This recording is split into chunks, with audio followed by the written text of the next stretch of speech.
Christmas Eve, 1914.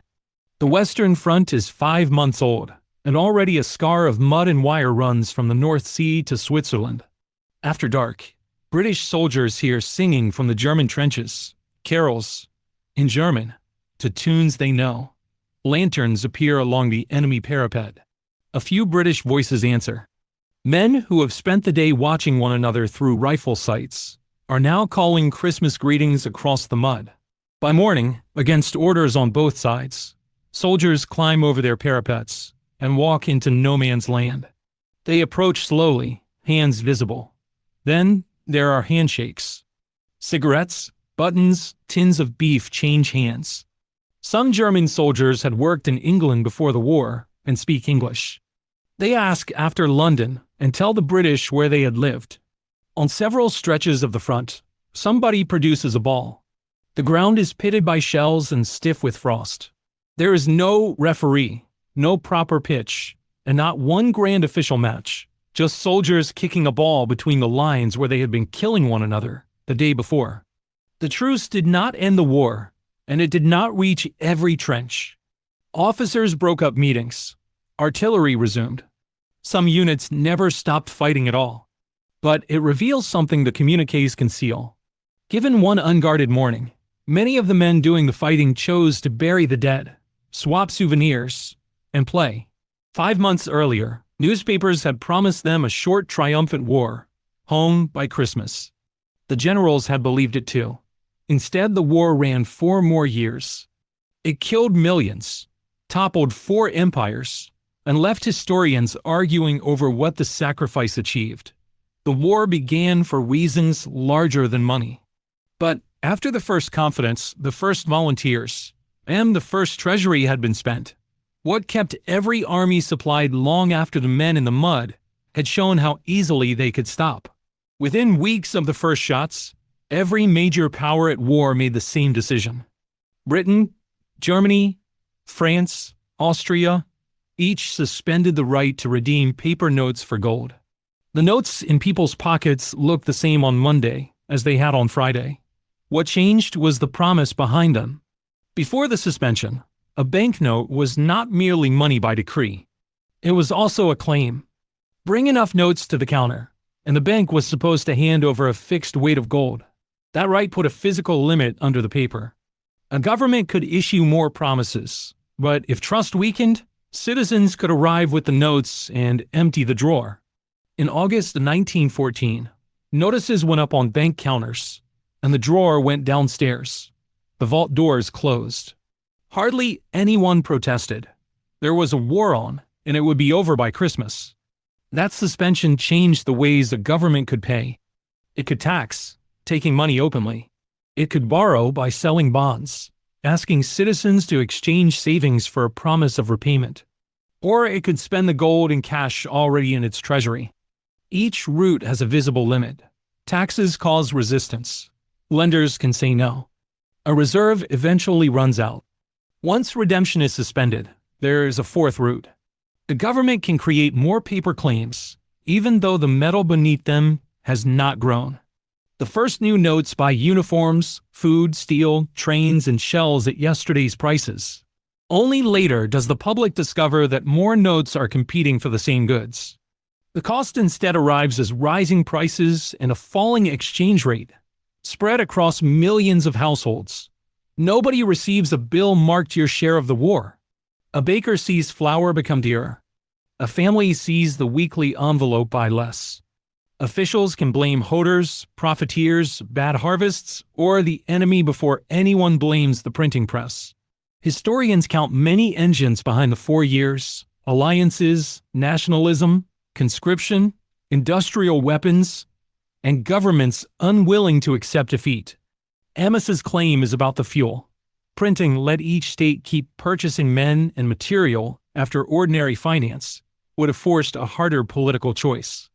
The measuring stick survived next door. Switzerland stayed neutral and remained tied to gold, so the Swiss franc held comparatively steady, while the belligerents' currencies fell against it. By the armistice, German money had lost about half its pre-war value against the franc. Austrian money had lost roughly 2/3. The armies had consumed more than taxes and bonds admitted.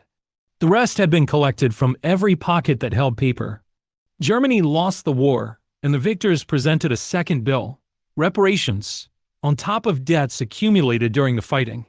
The government owed more than its damaged economy and tax system could deliver. It kept the machinery that had carried it through the war running. It kept printing. At first, a falling mark looked like one more hardship among many. Then, in 1923, the arithmetic went vertical. Prices doubled in days, then in hours. A figure painted on a bakery board in the morning could be wrong before the queue reached the door.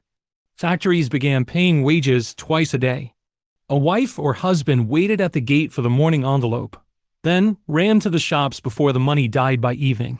The important skill was no longer saving or comparing prices. It was speed.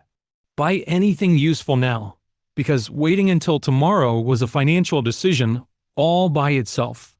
The photographs look absurd because the numbers had broken their connection to ordinary life. Bundles of notes filled baskets and wheelbarrows. Children made kites from money. Families fed notes into stoves when the paper cost less than the fuel it could replace. A billion-mark note could be worth less than the sheet on which it was printed. But the comedy ends at the savings passbook. Debtors escaped because the paper value of what they owed collapsed. Owners of land, machinery, and inventories still held things. People paid close to the moment they earned could sometimes keep running. The people with no escape were the careful ones. Clerks, widows, pensioners, and families whose gold had become banknotes in 1914. Imagine the black tin from the last episode on a Berlin kitchen table. The coins are gone. The bank accepted them years ago. In their place is a passbook, its copperplate entries recording decades of work. The balance can now buy one loaf, perhaps not even that. Germany had not merely spent the coins. It had broken the promise that made the paper behave like them. A society that watches prudence punished and speculation rewarded learns something poisonous. People stop believing that patience and rules protect them. Anger goes looking for a culprit. A moose places the political extremism that rose over the next decade, partly among inflation's children. Historians give the later Depression and many other forces greater weight. The ruined passbook belongs in the story without pretending it explains the whole one. America's turn came in peacetime, and it came through the radio and the post. In 1933, an executive order required Americans to deliver most monetary gold, coins, bullion, and gold certificates, with stated exceptions, to a bank or the Federal Reserve in exchange for dollars. A family could read the notice at the kitchen table, open its own savings tin, and take the coins to the counter, because keeping them had become a federal offense. The official exchange was $20.67 for an ounce of gold. The following year, after most private monetary gold had been collected, the government reset the official price to $35 an ounce. The ounce had not changed. The number of dollars assigned to it had risen by roughly 2/5, reducing what each dollar represented. Then the Second World War moved much of the world's gold toward the United States, as countries paid for supplies. At Bretton Woods in 1944, the Allied powers designed the arrangement meant to follow the war. The dollar would be fixed to gold at $35 an ounce for foreign monetary authorities. Other currencies would fix themselves to the dollar. For an ordinary American, gold redemption had already disappeared. For a foreign central bank, it remained the foundation of the new system. A French or German authority accumulating dollars was supposed to be able to present them to the United States and receive gold at the official rate. One country held the metal. The rest of the system held its receipts. The design contained a tension. A growing world economy wanted more dollars for trade and reserves. The United States supplied them by spending and lending abroad. But every additional dollar held overseas was another potential claim on a gold stock that did not grow with the paper. The system worked only while foreign governments preferred the receipt to the thing behind it. America financed wars and large domestic programs. Dollars multiplied while the official gold reserve did not. European authorities could read the ledgers. France began converting dollars and shipping gold home. A famous retelling gives the job to a warship under de Gaulle, though the real withdrawals were a broader official policy. West Germany considered following. By the late 1960s, foreign dollar claims had grown far beyond the gold the United States was prepared to deliver at the fixed price. The historical problem was not an empty vault. It was that the promises outside the door had become larger than the reserve behind it. On Sunday evening, August 15th, 1971, President Richard Nixon interrupted the nation's television schedule. Families watching summer programs saw a desk, flags, and a president announcing controls on wages and prices, a temporary import surcharge, and one line that changed the world's money. He had directed the Treasury to suspend the conversion of dollars into gold, temporarily. The suspension has now lasted more than half a century. The announcement closed what people called the gold window, the right of foreign monetary authorities to exchange official dollars for American gold. It did not remove coins from American pockets that had happened decades earlier, and it did not reveal an empty vault. It ended the rule that forced the United States to settle its international paper claims in metal. After that Sunday, the dollar no longer represented a fixed quantity of gold. The currencies connected to it lost that anchor as well. Exchange rates could move against one another, and each national money rested primarily on law, taxation, central bank policy, and confidence in the institution issuing it. The promise of a promise had become a system of managed promises. For thousands of years, money had ultimately been a scarce object, even when paper stood in front of it.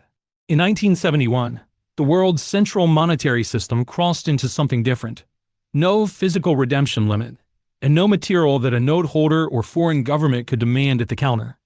Researchers Steve Henke and Nicholas Kruss counted 56 modern episodes of hyperinflation, collapses severe enough for prices to double within weeks.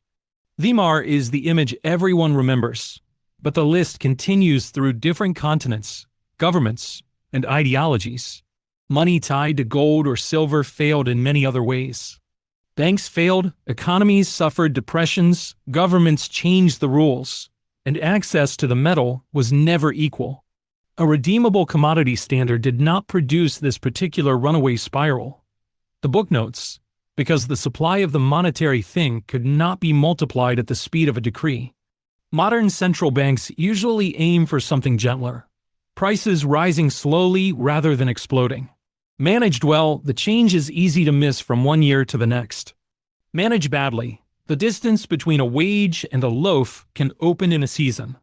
In both cases, the unit is designed to change through policy, rather than remain a fixed weight of something outside politics. One physical detail survives the transformation.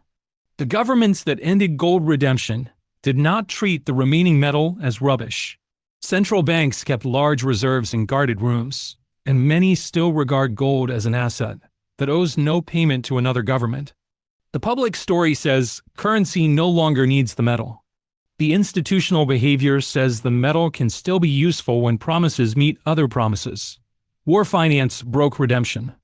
Reserves concentrated. And money eventually carried no claim beyond the issuer. The chief on Yap had refused stones made too easily. The supply of modern money could now be changed directly by policy. Easy money, the book argues, does not stop at prices, savings, or war. It changes how far ahead people look, what they build, what they eat, even how they understand themselves. Next time, a quiet room at Stanford, a child alone at a table, one marshmallow, and 15 minutes that predict a life.